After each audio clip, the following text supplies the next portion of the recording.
Fala galera do YouTube, beleza? Voltando aqui, né? Depois de ficar dias aí meio gripado, com uma tosse que não me deixava em paz, tá ligado? Não conseguia formar uma frase, eu acho, com que eu não tossisse, entendeu? E aí tava embaçado, não consegui nem fazer a live, né? Final de semana que eu queria ter feito jogando e fazendo os react. Porque muita tosse, meu, muita tosse mesmo. E hoje, né, graças a Deus deu um aliviado.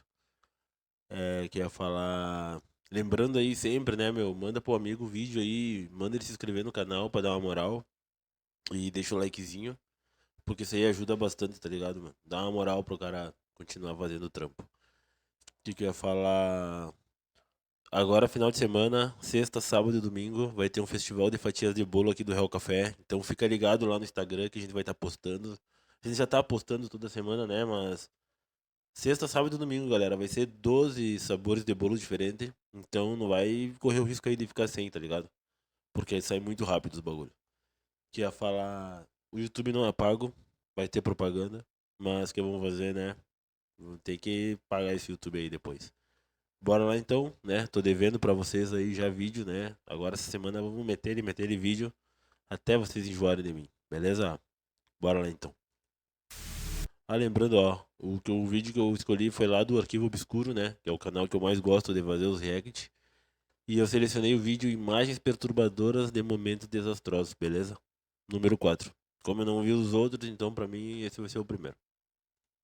No dia 4 de agosto de 2020, Beirute atravessava um dos períodos mais difíceis de sua história. Beirute, eu já escutei essa palavra. Além da pandemia de Covid-19, o Líbano enfrentava uma grave crise econômica, instabilidade política e uma população cada vez mais desgastada. Naquela tarde, porém, tudo isso seria interrompido por uma explosão tão forte que muita gente acreditou que a cidade tinha sido alvo. Meu Deus. أهلا وسهلا سيدتي. في البداية ممكن تعطينا لمحة عن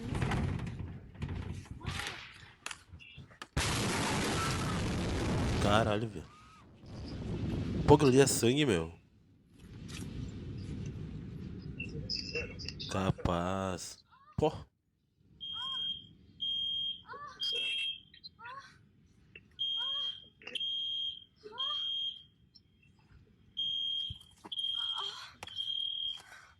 É o tapete. Pô, gelei. Imagina se fosse sangue ali. Prédios foram destruídos, hospitais foram danificados, ruas ficaram cobertas por destroços e milhares de pessoas ficaram feridas sem entender exatamente o que havia acontecido. Mas a origem Cara, eu achei que fosse sangue aquela parada vermelha ali, tá ligado, meu? Mas era. Graças a Deus, né? Era. Era o tapete vermelho, eu acho, o carpete ali de onde a mulher tava, tá ligado? Pô, imagina. Deus livre. da explosão não era uma bomba lançada contra Beirute. O perigo estava guardado há anos dentro do próprio porto. Cerca de 2.750 toneladas de nitrato de amônio, um composto usado na produção de fertilizantes, mas que armazenado da forma errada, pode se tornar extremamente perigoso.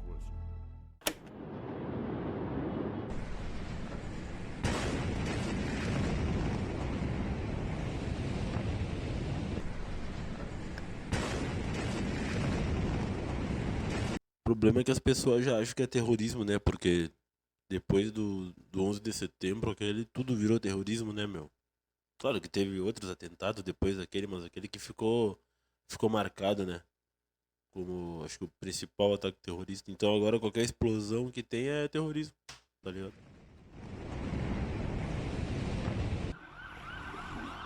Olha o desespero.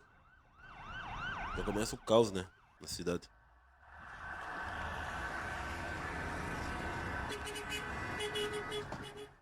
A história começa em novembro de 2013, quando um cargueiro chamado MV Rossos chegou ao porto de Beirute. A embarcação era antiga, estava em más condições e carregava nitrato de amônio que havia saído da Geórgia e deveria seguir até Moçambique. Mas o navio enfrentou problemas financeiros e técnicos, acabou sendo retido no Líbano e seu proprietário alegou falência.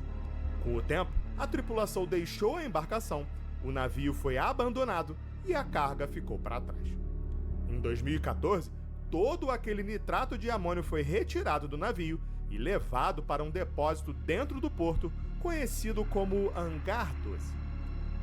Funcionários da alfândega chegaram a enviar alertas e pedidos formais para que o material fosse vendido, removido ou levado para um local seguro. Mas nada foi feito. O nitrato de amônio continuou no mesmo lugar, em condições inadequadas e perto de outros materiais perigosos. Durante anos, aquela carga ficou parada no coração do porto de Beirute, cercada por trabalhadores, navios, prédios e bairros inteiros da cidade. Na tarde do dia 4 de agosto, trabalhadores realizavam reparos em uma porta do hangar. Segundo a reconstrução dos fatos, faíscas provocadas pelo serviço teriam atingido os fogos de artifício armazenados no local, dando início a um incêndio. Uma equipe de bombeiros foi chamada e chegou ao porto poucos minutos depois. Mas eles não pareciam saber exatamente o que havia dentro daquele armazém. Para eles, era apenas um incêndio em um depósito. O fogo ficou mais intenso, sons estranhos começaram a sair do hangar, e então aconteceu a primeira explosão. Fogos de artifício começaram a estourar, faíscas surgiram em meio à fumaça, e muitas pessoas continuavam filmando de prédios, ruas e varandas próximas. Muita gente ainda não tinha noção do tamanho do perigo. E então, cerca de meio minuto depois, veio a segunda explosão.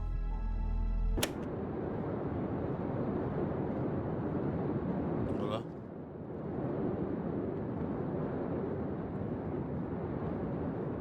Meu Deus, olha isso. Pô, eu fico pensando assim, ó, imagina os bombeiros que entraram lá, meu. Tipo, eles desviveram, vamos dizer assim, né, pro YouTube não me derrubar. Desviveram e nem viram, entendeu? Teve uma explosão dessa aí, o cara é evaporado na hora, eu acho. Com a base Olha a 44, propagandinha. uma simples O frase cara nem vê, meu. Tu nem vê que não existe mais, tá ligado? A detonação foi gigantesca. A onda de choque atravessou Beirute em segundos, arrancando janelas, destruindo fachadas e atingindo bairros inteiros ao redor do porto. Uma nuvem avermelhada tomou o céu, algo comum em explosões envolvendo nitrato de amônio. A força foi tão grande que pôde ser sentida até no Chipre, a mais de 200 quilômetros de distância. Hospitais, museus, embaixadas... Ainda bem que não tinha nenhum bebê ali é maternidade. foram atingidos. Cerca de 300 mil pessoas ficaram desalojadas. Depois da explosão, a cidade entrou em caos. Pessoas feridas eram retiradas de prédios, carros eram usados como ambulâncias improvisadas e moradores tentavam encontrar sobreviventes entre os escombros. Ao todo, aproximadamente 218 pessoas morreram e cerca de 7 mil ficaram feridas. Nossa. Entre os mortos estavam os bombeiros enviados para Falei, combater o incêndio inicial, que chegaram ao local sem saber que estavam diante de uma das maiores explosões não nucleares da história recente. O prejuízo material também foi enorme, chegando a 15 bilhões de dólares. Imagina só. No dia seguinte, o primeiro-ministro Hassan Diab declarou estado de emergência e o governo anunciou uma investigação. Com o passar do tempo, a apuração revelou algo ainda mais revoltante. Muitas autoridades já sabiam do risco. A tragédia, portanto, não foi apenas um acidente inesperado. Foi o resultado de uma sequência longa de abandono, burocracia, irresponsabilidade e negligência. Meu Deus, olha isso. Passa a câmera aí. Opa, e aí, tudo certo? Eu sou... Sabe que eu não sei te falar exatamente quantos anos atrás, mais ou menos, mas teve um tempo atrás aí, eu não sei se eu era nascido ainda. E ativar o sininho das Na minha cidade vizinha aqui, Uruguaiana, teve uma explosão assim com fogos de artifício. Onde fica as bancas ali do camelô, né, que eles chamam de baixada. Ali tinha um depósito de fogo de artifício, assim, de explosivo e explodiu. Deu um incêndio e deu uma explosão enorme também, disse que atingiu várias quadras assim de Uruguaiana, olha, milhares de pessoas, né, sofreram com isso aí. E quem tava ali na baixada disse que, olha, juntavam de pá, tá ligado? Então é complicado esse depósito de bom, de explosivo, né? O fogos de artifício. Porque quando explode é assim, ó, não é pouco estrago, entendeu? No dia 23 de maio de 2026, Sabrina, uma piloto de parapente austríaca de 44 anos, decolou da montanha Schmidthof, perto de Zell am See, na Áustria. A região é conhecida pelas paisagens alpinas e também pela presença constante de atividades aéreas, como parapentes, planadores... Isso aí é loucura. Naquele dia, Sabrina voava sobre a área quando começou a registrar o passeio com uma câmera. A imagem, no início, parece tranquila. Ela está suspensa no ar, sobre as montanhas, em um voo aparentemente comum. Mas poucos segundos depois, algo... Ah, isso aqui é loucura, né, meu? Isso aqui é tu não ter nada pra fazer na tua casa, ou em nenhum lugar, não tem nada pra te fazer. Aí eu vou sair voando por aí, tá ligado? Eu nem a pau, meu. Tu acha que eu vou pedir pra morrer? Isso aí pra mim é pedir pra morrer. Tu vai ficar num bagulho suspenso, no ar. Olha a altura que essa mulher tá. Qualquer coisinha que bata naquele paraquedas dela ali, fura e ela vai direto ao chão, tá ligado? surge atrás dela.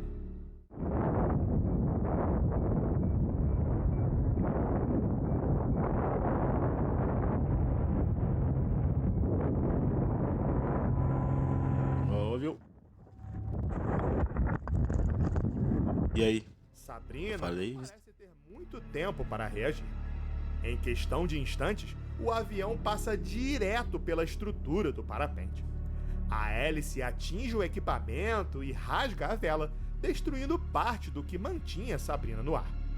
A partir dali, o voo deixa de ser controlado. Tomou.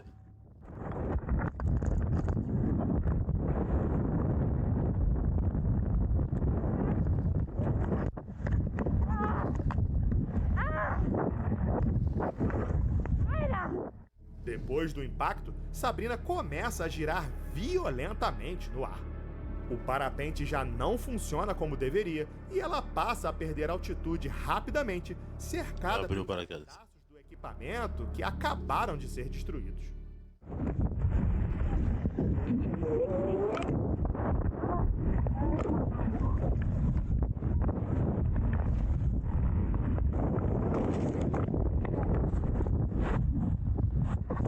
Essa nunca mais faz isso aí na vida dela, tá ligado?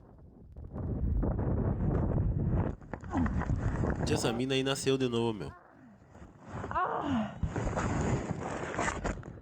O equipamento de emergência abriu a tempo e conseguiu estabilizar a descida. Ela acabou pousando em uma estrada florestal e, contra todas as chances, sobreviveu com apenas ferimentos leves, como hematomas e contusões. Nasceu de novo, pai. O piloto da Cessna também conseguiu pousar em segurança, apesar de partes do parapente e das linhas terem ficado presas na aeronave. Segundo a polícia austríaca, o piloto do avião disse que não conseguiu desviar a tempo. As autoridades abriram uma investigação e o caso foi registrado como lesão corporal culposa contra o piloto da Cessna. Sabrina, por sua vez, publicou o vídeo no Instagram no dia seguinte e escreveu algo que resume bem o tamanho do que tinha acabado de viver. Nunca mais. Feliz segundo aniversário para mim. Fecha aspas. Já era, pai. Que pânico, né, meu? Imagina. Em janeiro de 2022, um esquiador fazia uma descida em uma área perto de Vail, no Colorado, quando acabou provocando uma avalanche em uma encosta íngreme da região de Pitkin Creek. Ah, isso é doideira também. Fica fora das pistas controladas de uma estação de esqui, em um tipo de terreno onde a neve pode parecer estável por cima, mas esconde camadas frágeis por baixo. Naquele dia, o risco de avalanche na região não era considerado extremo. No entanto, como especialistas sempre alertam, risco baixo não significa risco zero. A câmera presa ao capacete do próprio esquiador registrou exatamente o momento em que tudo começou a desandar.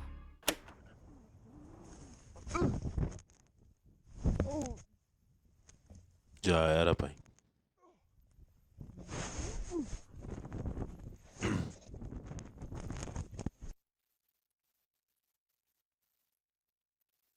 Pô, mas caiu mesmo. Esse é o Olha a João. propaganda. Eu não entendi muito ali. Eu vi que tapou ele de neve ali, mas acho que o Avalanche pegou ele, né? Por trás ali.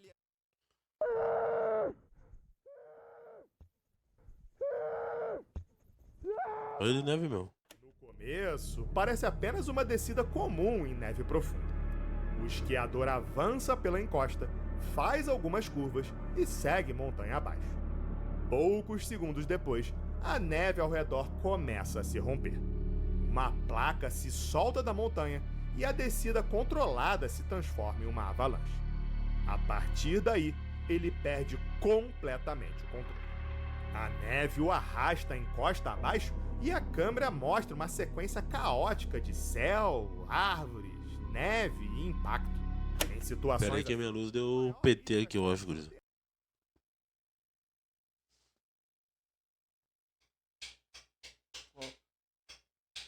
Deu PT na minha lâmpada aqui, mas dá pro cara continuar assim, né?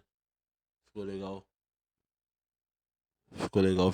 Vamos ver como vai ficar assim. uma área ainda mais perigosa, com É pedras, que aqui a gente tem que se ligar um pouco porque tá tendo muita queda de luz e, sabe, vai e volta, a gente tem medo que queime os aparelhos aqui, daí a gente tem que ficar meio esperto. depressões ou trechos fechados de floresta. Segundo os relatos, ele foi arrastado por cerca de 300 metros. 300, né? Durante a queda, uma decisão pode ter ajudado a salvar sua vida. Ele manteve os pés sempre na mesma direção, evitando ficar de cabeça para baixo enquanto era levado pela avalanche. Isso permitiu que ele ainda conseguisse enxergar o terreno e tentasse reagir. No meio do arraste, enquanto a neve continuava descendo ao redor dele, o esquiador conseguiu alcançar uma área com árvores e se agarrou a uma delas. A força da avalanche ainda puxava seu corpo, mas ele conseguiu segurar firme até que a neve passasse. Quando tudo finalmente parou, o esquiador estava consciente, não foi soterrado e conseguiu escapar sem ferimentos graves.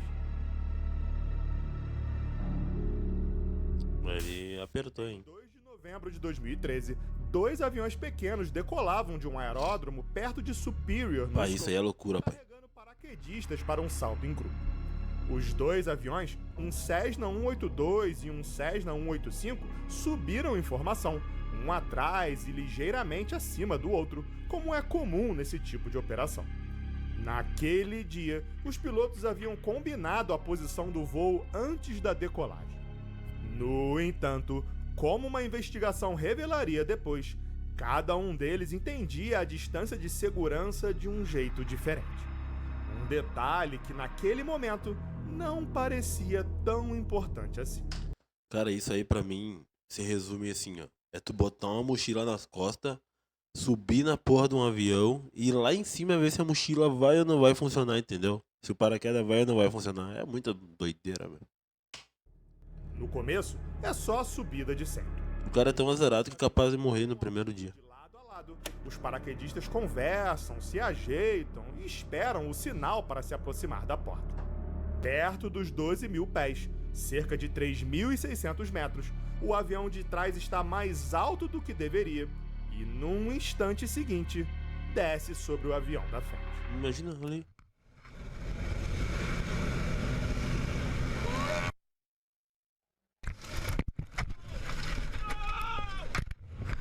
Cara, tem uma explosão ali.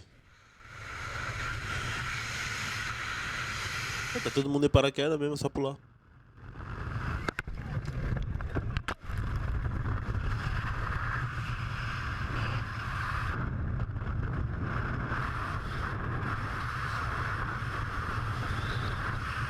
O impacto arranca parte da asa do avião da frente e provoca uma bola de fogo.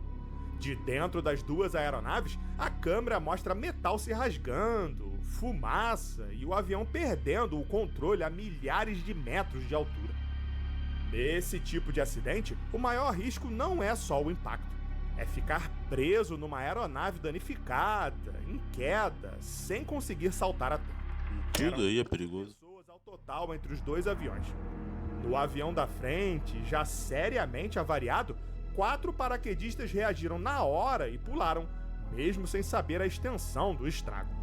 O piloto desse avião também precisou saltar. Ele foi o único entre as 11 pessoas envolvidas que teve dificuldade para controlar o paraquedas e o único ferido com lesões leves.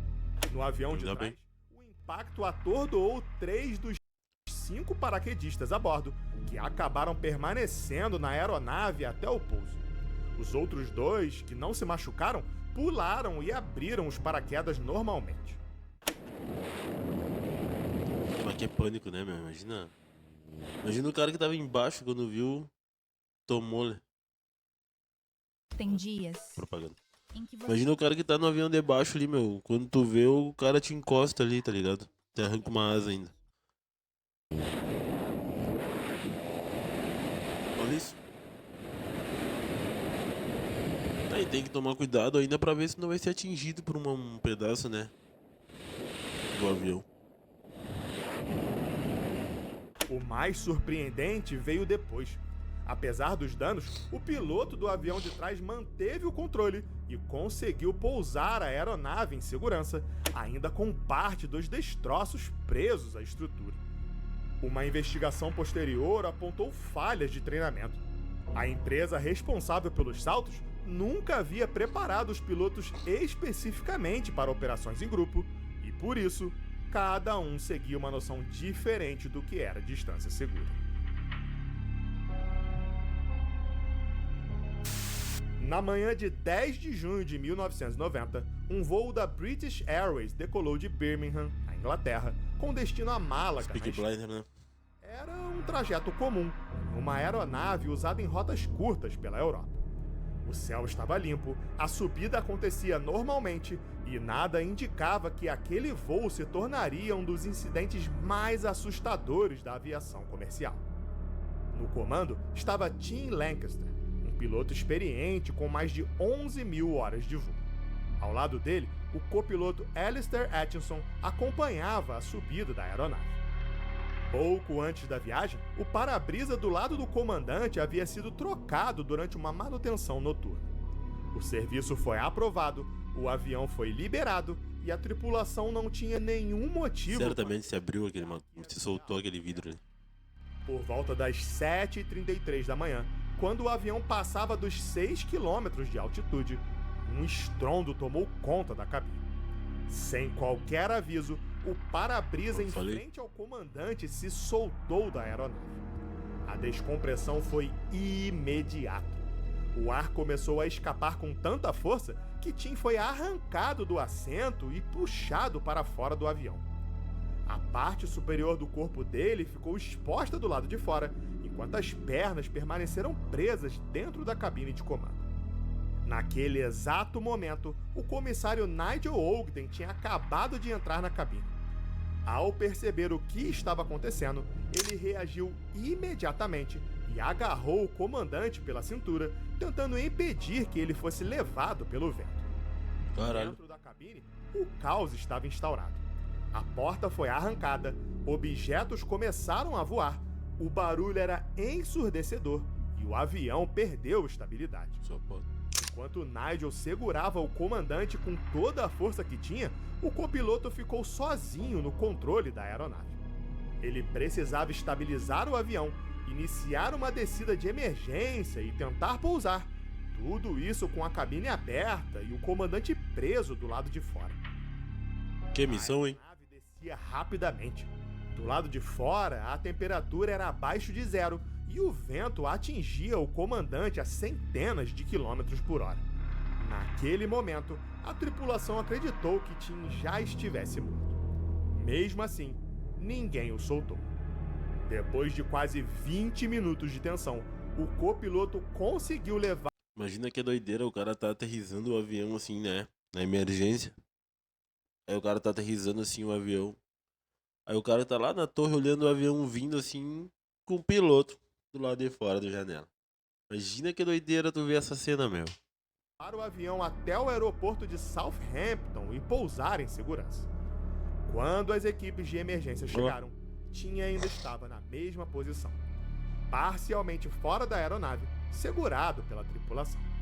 E contra todas as expectativas, ele estava vivo. Graças a Deus. Sofreu fraturas, hematomas, queimaduras pelo frio e entrou em estado de choque, mas sobreviveu. Os passageiros Que não doideira. tiveram ferimentos graves. A investigação revelou que o para-brisa havia sido instalado com parafusos errados. Porra. A maioria era menor do que deveria e não suportou a pressão da cabine durante a subida. O erro tinha acontecido na manutenção feita apenas 27 horas antes do voo. O caso levou a mudanças nos procedimentos de manutenção e inspeção de aeronaves. Mas o que mais marcou esse incidente foi a reação da tripulação. Em poucos segundos, um voo comum se transformou em uma situação extrema. Um comandante preso do lado de fora do avião, um copiloto tentando pousar sozinho e comissários segurando um homem que talvez já estivesse morto. Tudo isso transformou uma tragédia quase certa em uma das histórias de sobrevivência mais impressionantes da história. Eu não sabia disso.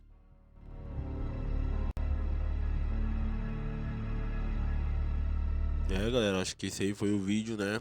Bem legal, gostei desse vídeo aí.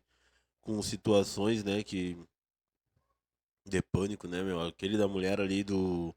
que o avião bateu no equipamento dela ali. Foi muita doideira aquilo ali. Aquela mulher nunca mais, meu.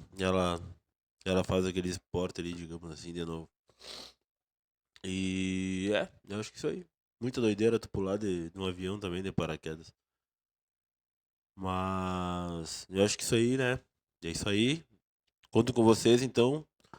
Manda pro amigo, já falei. Manda pra alguém, manda se inscrever. Quanto mais gente se inscrever no canal, melhor. E sexta, sábado e domingo, galera. Não esquece, Festival de Fatias de Bolo aqui do Real Café, hein? O bagulho vai bombar. Já é o terceiro que a gente faz. E os outros dois, faltou bolo, né? Digamos assim, porque as pessoas queriam mais e já não tinha mais.